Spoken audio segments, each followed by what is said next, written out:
A depolarization, action potential, which is an electrical signal, travels down the axon of a nerve cell and arrives at the synaptic knob. The action potential going down the axon causes calcium channels, represented by the yellow myconykes, to open and causes calcium to flow in.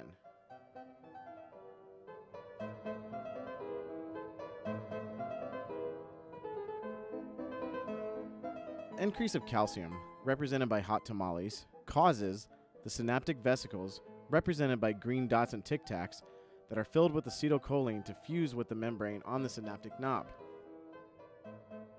Through exocytosis, acetylcholine is released into the synaptic cleft.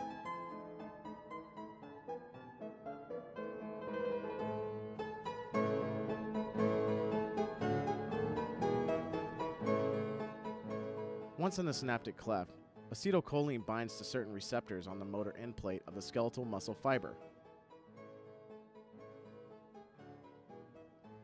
Once binded to receptors, protein channels on the motor end plate open up, allowing sodium to rush into the muscle cell, and potassium ions within the muscle cell migrate out into the synaptic cleft.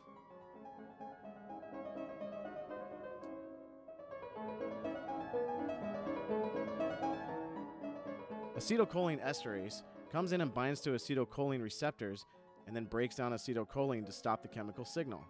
The increase of positive sodium ions within the muscle cell initiates an action potential on the sarcolemma, the membrane of a muscle cell. The following process occurs within myofibril, which is within myofiber, that is within a fascicle. It is a concept of a nesting doll. The action potential travels down the sarcolemma into T tubules.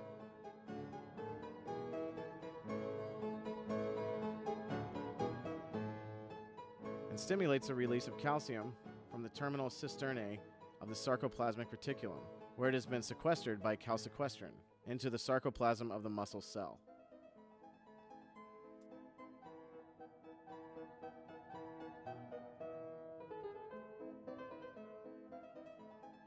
Once the calcium is released, it floods over the thin filaments and binds to troponin, which then causes troponin to untwist the tropomyosin off the active site on the actin molecule of the thin filaments.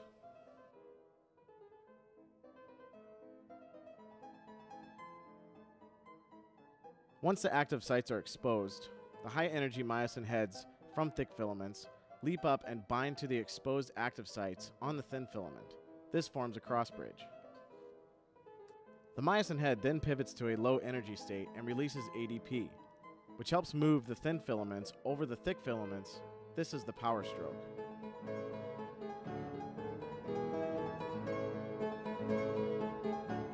This is occurring within the sarcomere.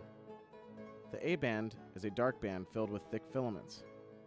I band is light filled with thin filaments.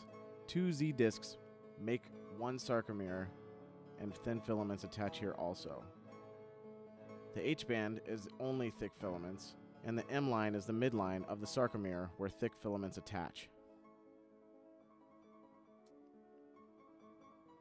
After the power stroke, ATP, which is coming from the mitochondria within the muscle cell, binds to the myosin head, causing the head to break free from the active site on actin. Once the myosin head is broken off, the head becomes energized as ATP and is converted to ADP. This can be demonstrated by this equation. Calcium is pumped back into the sarcoplasmic reticulum and attaches to calsequestrin once again and allows tropomyosin to once again cover the active site on the actin molecule of the thin filament, which results in the relaxation of the muscle.